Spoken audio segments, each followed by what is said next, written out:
Hi, I'm Gareth Green, and in this video we're going to be having a think about some of the issues that might inform your interpretation if you're wanting to play this piece. Now, it's the first of two arabesques that Debussy wrote in the late 1880s. He was still in his 20s at that point. So it's kind of fairly early music. Now, for Debussy anyway. We often associate Debussy with Impressionism. I have to say Debussy wasn't terribly keen on the notion of Impressionism, but nevertheless it's a label that's kind of stuck. And what do we mean by Impressionism? Well, it's often about using chords that we can identify, but using them in a non-functional way. So you might just say, well, here's a nice seventh chord, and I'll just use that alongside another seventh chord, which may belong to the same key, may not, but we're not worrying too much about function in a conventional sense. Impressionism is often dreamy music, it's often quite slow moving, it's often using low dynamics. That's really a separate topic, because at this point, Debussy hadn't really kind of fully developed the Impressionist style. So why am I mentioning it? Because I think one of the things that we do come across in this piece is just a hint of things to come. He's very interested in this arabesque, in the colour that the harmony is creating, without particularly saying, well, is everything absolutely functioning in a conventional sense? You're writing a piece of music here. It's got four sharps in the key signature. So we're in E major. So we're expecting to hear a chord of E major. And then maybe, if he's going to have a pattern such as the one you see on the page here, well, if we're going to break up a chord, we might break up chord 1. And then maybe chord 4. Chord 5, and back to chord 1. Sounds quite nice, that's all right, isn't it? But that's kind of quite functional. Actually, when we look at this piece and hear it, we're hearing chords that are not in any way kind of dissonant or any chord harmony that could be regarded as outrageous in any way.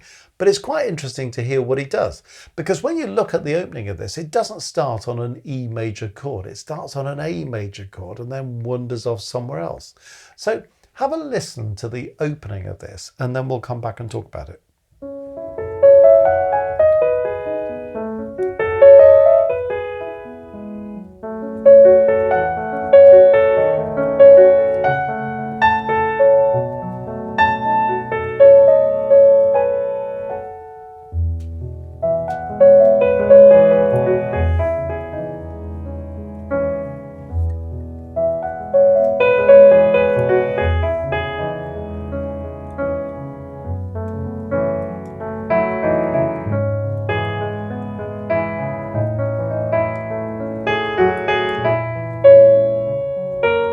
So it goes on. That's just the flavour of it, and it's probably a piece you know really well. Let's just break that down a bit and think what's actually going on. Back in bar 1, we've got an A major chord going on here. So that's chord 4. If you're writing a piece of music in E major, why would you start on chord 4? That's a bit unusual, isn't it? So he's not really wedded to the idea of saying, yep, you're in E major, folks. We're hearing the colour of this A major chord. Then what are we hearing? We're hearing this G sharp minor chord. Okay, can we key reference that? Yes, we can, because G sharp minor is chord 3 in E major, so we can recognize it. But how many pieces do you know that start with chord 4 followed by chord 3? Slightly unusual. Then we have an F sharp minor chord at this point, don't we? Well, okay, that's chord 2 in E major. So, this is not kind of over radical, but, we've gone, if you notice so far, we've gone from 4 to 3 to 2, and then we go on in the second half of this second bar, second measure, to chord 1 in E major. So basically he's going 4, 3, 2, 1, It's not really a progression that you'd normally use in conventional writing. And in fact, if you wrote that as a harmonic progression, a harmony teacher might well say to you 4, 3, 2, 1. It's not the best way to go about putting some harmony together. Debussy's less bothered about that. He's interested in the colour of it. The other thing you might notice about it is that these chords are coming in first inversion. So this A major chord is built on the third of the chord. This G sharp minor chord built on the third, and so on, built on the third, built on the third. The bottom sounding note of the chord is always the third. So it's first inversion. So a chain of first inversion chords going 4, 3, 2, 1. And the only thing he does to embellish that is he puts in a passing note there, a passing note or a passing tone, and another one there. Otherwise, actually, the chords are very clear. So there's nothing about that that's confusing. And if we put in a passing note, well, that's not really confusing us. One thing that's worth just getting hold of, though, when we play this, is to feel the rate of harmonic change. You see, the thing about this piece, it's all quavers, eighth notes at the beginning, isn't it? Presented as triplets, of course, in this 4/4 time signature. So it's quite tempting just to think, okay, it's all quavers, let's just keep going, all these eighth notes.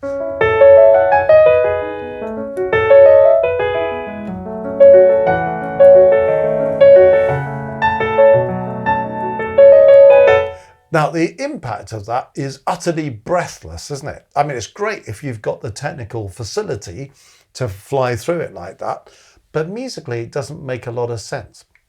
This is why I'm talking about the harmonic life of the opening, because actually when you look at this opening, where is the melody?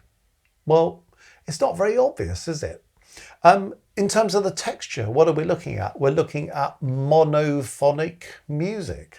It's just one note at a time. So the piece begins with this sort of ambiguous harmony. It's just one note at a time. There isn't particularly a defined melody.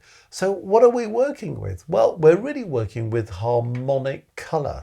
And this is another way in which this is a hint of impressionism to come and develop, just hearing the colour of these chords.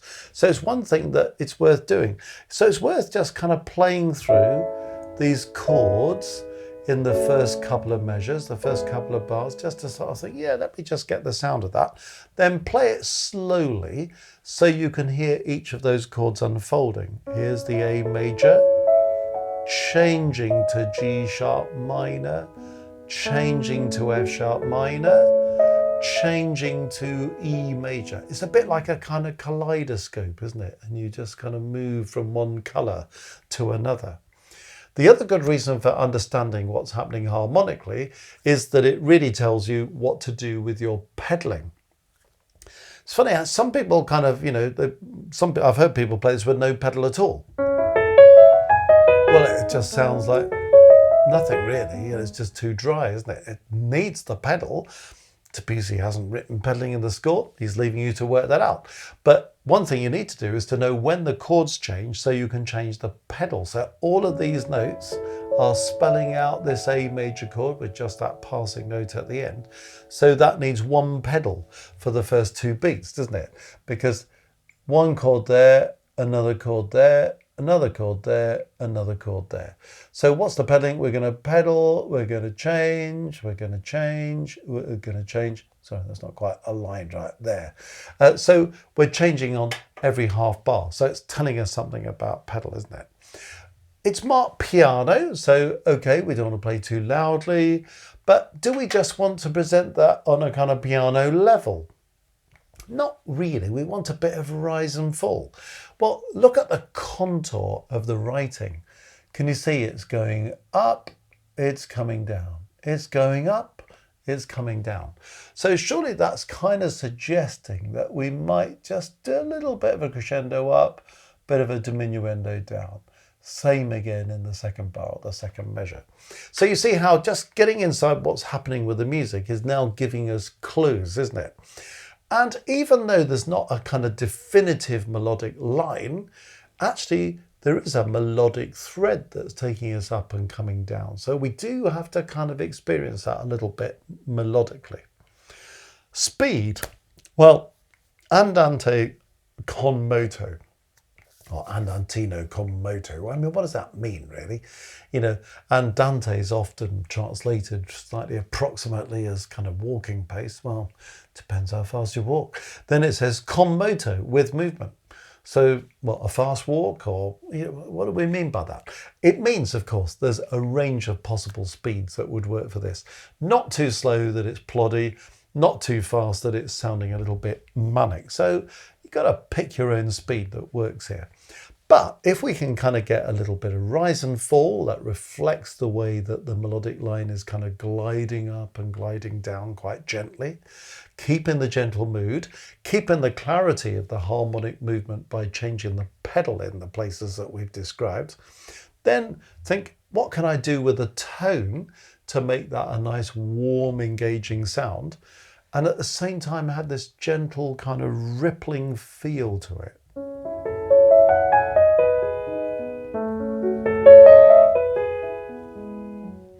And then one other ingredient that I've just thrown in there, rubato. You can't really play this absolutely rigidly. You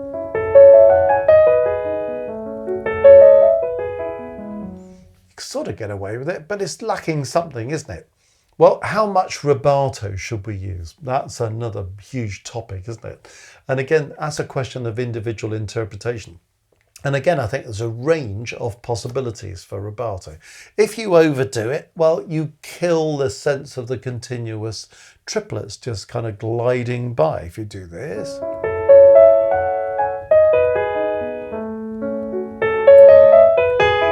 Well, it's not really rubato, it's kind of messing about with the underlying pulse, isn't it? There's a difference between being a bit elastic, a bit stretchy, and kind of stops and starts and delaying a pulse. So it's got to be kind of subtle.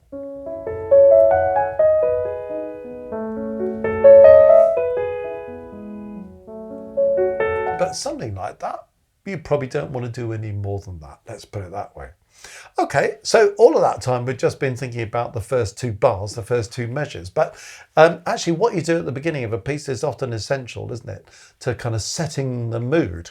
So okay, what's happening in the next little statement? Because we've talked about these two bars, these two measures there, and then we've really got this little passage of 3 bars, 3 measures. So it's a kind of unusual phrase structure, isn't it? We're kind of uneven because we've got 1, 2, 3, 4, 5 bars before we get back to this a tempo that's going to be a kind of the first structural point. But he's doing something slightly different. How does this connect with this? Well, the triplets continue. So that's a kind of continuity factor. Always worth thinking, what is it that gives us cohesion between one thing and another? What's new about it? Well, the triplets continue, so it's important to kind of think about that. We've got something that's a bit more defined melodically. Do you notice these crotchets, these quarter notes at the top now?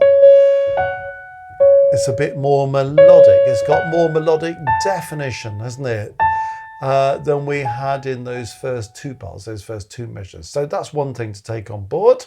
We're still keeping the same harmonic rhythm because the chords are changing there, aren't they?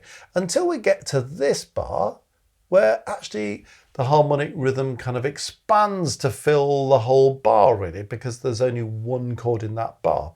Harmonic rhythm is something that a lot of people, I think, don't consider fully enough. You've got, in this piece, a pattern established of 2 chords per bar or per measure. Then you suddenly have an expansive bar, which is fundamentally brought about partly by this melody note repeating and sustaining, but mainly I'd suggest by the fact that you've got this one chord going to the whole bar. So it's the first time that it's disturbed the pattern that we've set up. So it's an important thing just to think about. And in terms of, well, what is all this harmony? Well, you can look at that and say, well, all of those notes belong to F sharp minor. So it's a chord 2 in the key of E. What happens in the second half of that bar? we've got those notes. So it's F sharp minor again, but it's got a seventh attached to it. And the seventh is in the bass. So it's a kind of F sharp minor 7 in its last inversion. What do we kind of think about that? Well, an ordinary F sharp minor going to an F sharp minor 7 means the chord is not particularly changing, but it's warming up in the second half of the bar. Start with an ordinary diatonic chord, stick a seventh on it, it's going to be warmer, especially when you get it in last inversion with that seventh in the bass. Then we go on to the beginning of the next line, and what have we got here? We've got this chord, haven't we? Now, what is this? It's a D sharp diminished chord, which is a chord 7 in E major, and it's got its seventh on it. So you've got a chord 7/7. It's not a diminished seventh, it's a 7/7. And then in the second half of this bar, this measure, well, we've got this chord, haven't we? It's a kind of F sharp minor 7th chord in its second inversion. So we're back on the 7ths again, aren't we, with a vengeance? Then we've got this one chord. Now, what is this about? Well, one thing you might notice about this particular chord is that it's a sort of dominant chord in E, which is great because it's going to be followed by a tonic chord in E in the next bar, the next measure. So at one level, something more functional is suddenly happening. We're going 5-1, right? Oh, perfect cadence, you know. But what's this 5 about? It's got B, D sharp, F sharp. It's got A in it. So that means that it's a 7th chord. But it's also got C sharp in it. So it's a 9th chord. Debussy is very keen on his extended chords. And as Impressionism takes root in his style, you come across more and more these 9th chords. So we've had ordinary diatonic triads, we've had 7ths, now we've got a 9th. Where does it come? This last bar, this last measure before we go to the ar tempo. So in a sense, it's kind of adding a little bit more colour to the chord than we've had previously. So we want to be able to feel, how do we make the transition between the diatonic chords to the 7th chords? How do we make that transition from the 7th chord to the 9th chord? It's a lovely new wash of colour, isn't it? So we're beginning to get the flavour of, well, what are the musical ingredients that we're trying to deal with in these 3 bars, these 3 measures?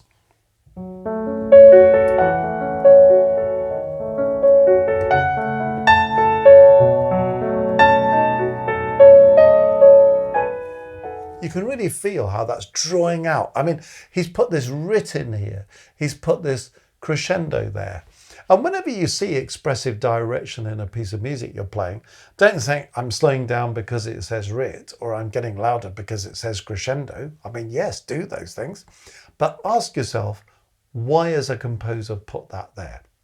It's not that a composer writes a piece and then thinks, oh, well, let's just sprinkle a few dynamics and things around, or a bit of phrasing or a bit of tempo change. The composer's putting it there for a reason. So when we're performing the piece, we need to think, well, what is that reason? This is a structural bar before we get to this ar tempo section where there are going to be some changes. It's a kind of, if you like, these first 5 bars are a kind of introduction, aren't they? And they fall into these 2 components of the first 2 bars, the first 2 measures, and then the next 3. Irregular length, as we said. The fact that it's a 5-bar statement is another thing that makes this bar, this measure, feel a bit more expansive, doesn't it? So lots of paint on the road. Writ, crescendo, 1 chord in the harmonic rhythm, the 5th bar, the 5th measure of this introduction. So we can really make that expand. You can also hear melodically, I mean, we said there wasn't so much obvious melodic writing in the first 2 bars, the first 2 measures, but here, now we've got this more sustained melody. You notice how we go from C sharp up to F sharp and back to C sharp. Then we start doing it again. So when we get here, we go C sharp, F sharp, and we think it's going to go C sharp again. This time he doesn't come down to C sharp, he goes up to A. So you can feel when that A comes that actually we've gone to new heights, haven't we? And what does Debussy do? He puts a crescendo mark specifically in that melodic line at the top to help us paint this A. And then this A becomes the 7th of this dominant chord. And then we're just kind of waiting for it to resolve. as it comes down at the end of that bar, the end of that measure. That's why we need the time at the end of the writ to deliver that.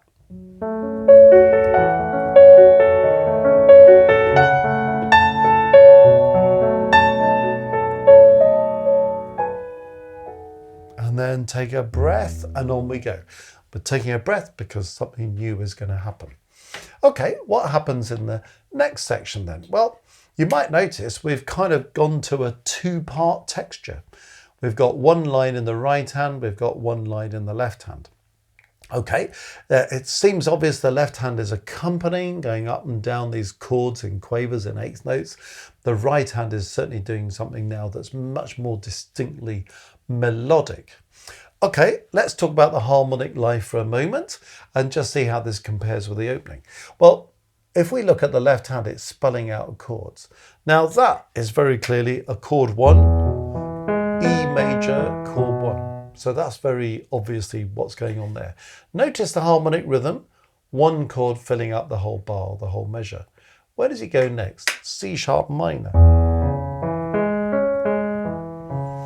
So that's quite interesting because when you go from a chord 1 to a chord 6, an E major to a C sharp minor chord, you know, Debussy is exploring the colour there of going from 1 to 6. He's exploring the colour of going from a major chord to a minor chord.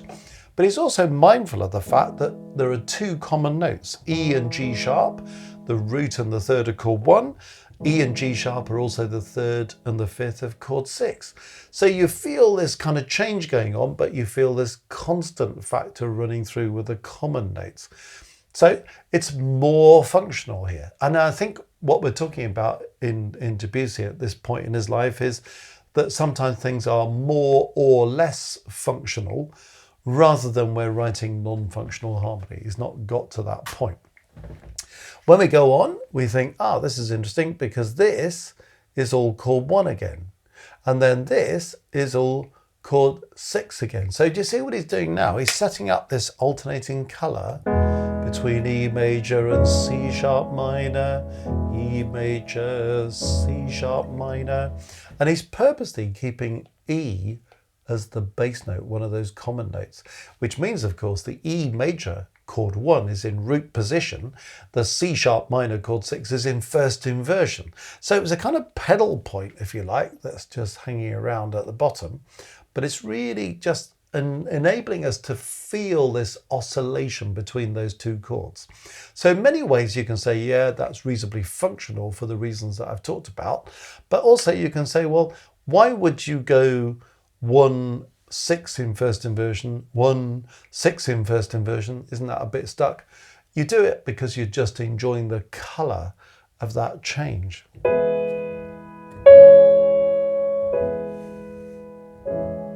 And that's the backdrop that Debussy is producing so we can float this melody over the top. Okay, it's pianissimo, but because the left hand is just providing that backdrop colour, what does it mean? It means the left hand wants to be quieter than the right hand. So we need to get a little bit of focus into the right hand melody and not get too loud in jumping around in the left hand. But this is the little bit of thing that flutters along in the right hand. You know, I use that word flutter because it's kind of how it goes. He's not saying, you know, here's a defined melody. It's just a kind of little flutter of notes.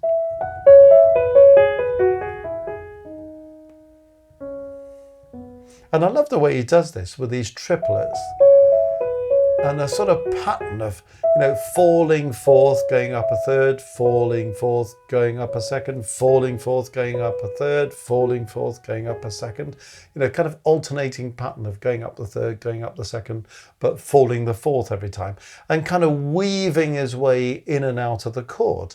Because you notice that E belongs to the chord, F sharp doesn't particularly, C sharp doesn't particularly. It's an E major chord.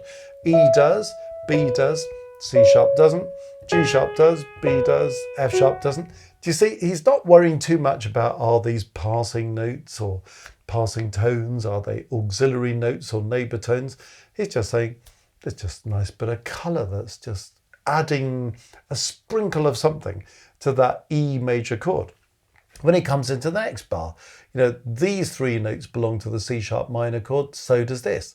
The longest note of the bar doesn't belong to the chord. That D sharp has got nothing to do with the C sharp minor chord, but it sort of resolves into C sharp. So it's feeling like a sort of slightly extended appoggiatura or something, isn't it?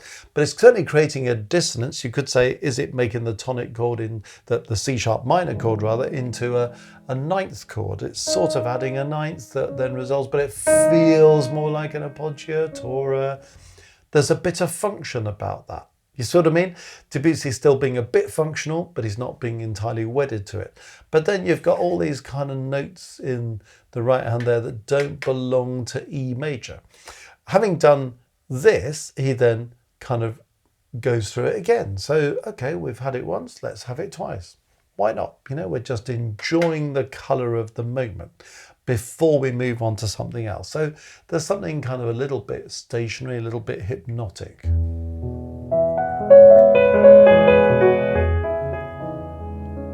And then let it breathe before you do it again. So a bit of rubato, but do you see, when you do your rubato there, you've really got to consider this as 2-bar statements.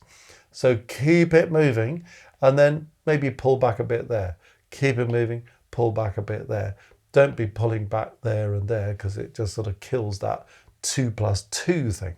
So you see, all these things you've got to think about when you're interpreting a piece. Do things because your gut tells you to do it. Do things because your teacher's told you to do it. But also just think, why am I doing this? What is the purpose of this thing? I'm giving you a bit of focus to the right hand melody. I'm letting that left hand be kind of enjoying its backdrop position. I'm trying to give a bit of shape to this melody because all these triplets drive us to the D sharp. So little bit of a crescendo and then let it shade off. Use the rubato here to milk the D sharp, kind of melting into the C sharp and then the B, and then off we go again, get back to speed so we can use this to drive forwards again. So it all has an impact on what we're doing with kind of little dynamic shape, the balance between the hands, the direction of the melody, the use of rubato. Hopefully you get the idea. And then it kind of builds on from there. You've got the technical thing of 2s against 3s. I'm not kind of getting bogged down in too much technical stuff here, just really thinking about, musical decisions. Now notice, poco a poco crescendo. Debussy's put some paint on the road. It's telling us something.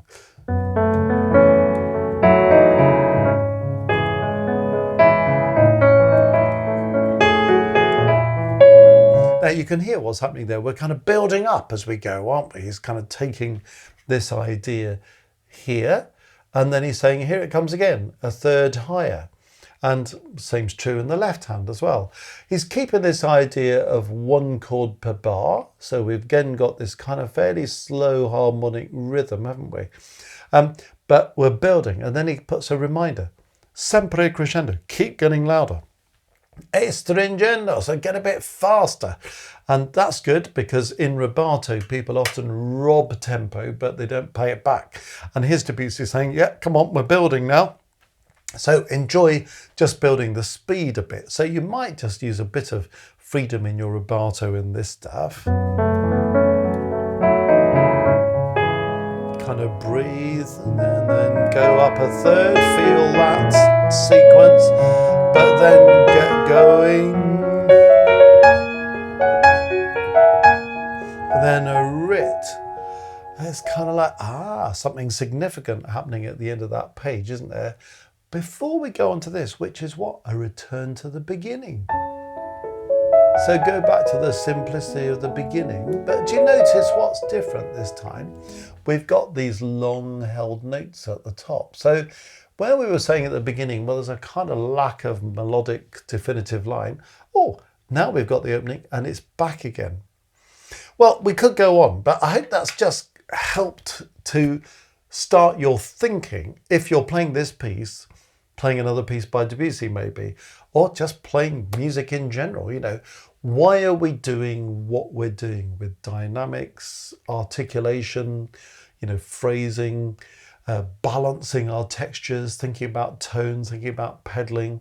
And we really need to kind of get behind the music and think about what's happening. Where is the melodic focus? What's the harmonic rhythm? What are the chords? What's functional? What's not? What's predictable? What's a surprise? You know, what's the structure? What's going on inside the overall structure in terms of the internal phrase structure? And it gives us a huge amount of confidence. Then you can interpret the piece in any way that you want to, as long as it's painting what Debussy in this case has written in this piece. It's a very beautiful piece, this Arabesque, actually. So if it's new to you, well, learn it if it's within your capability, because it's absolutely beautiful. And if you're familiar with it, well, I hope it's just helping you to think about fine-tuning your interpretation. There's a lot more of the piece to look at, but we've taken a snapshot of the opening, and I hope that's useful. Well, if you've enjoyed this video, let me invite you to investigate the Music Matters website, www.mmcourses.co.uk. In particular, you might want to click on Maestros. If you've enjoyed looking at this piece in this video, well, one thing we do in Maestros at level 2 every month, there are lots of perks involved in being a maestro, but the level 2 group has a live stream every month. And often what we're doing in those live streams is looking at a piece of music like this, or looking at several pieces by the same composer. We're kind of digging in, analysing, trying to understand what's going on, getting fresh insights into music of different composers, music of different periods, so that you can learn so much from these great genius composers like Debussy about how to play their music, about how to appreciate their music, about how to write. So if you're a composer, well, what are these techniques that we're exploring by Debussy that you might think, that's something I'd like to get into? So there are 3 levels of Maestros, but I'm just highlighting their level 2. So click on Maestros, you can find out much more. Lots of other stuff there on the website, all sorts of resources that are useful to people because they've told us that they're useful to them. So do have a look. www.mmcourses.co.uk.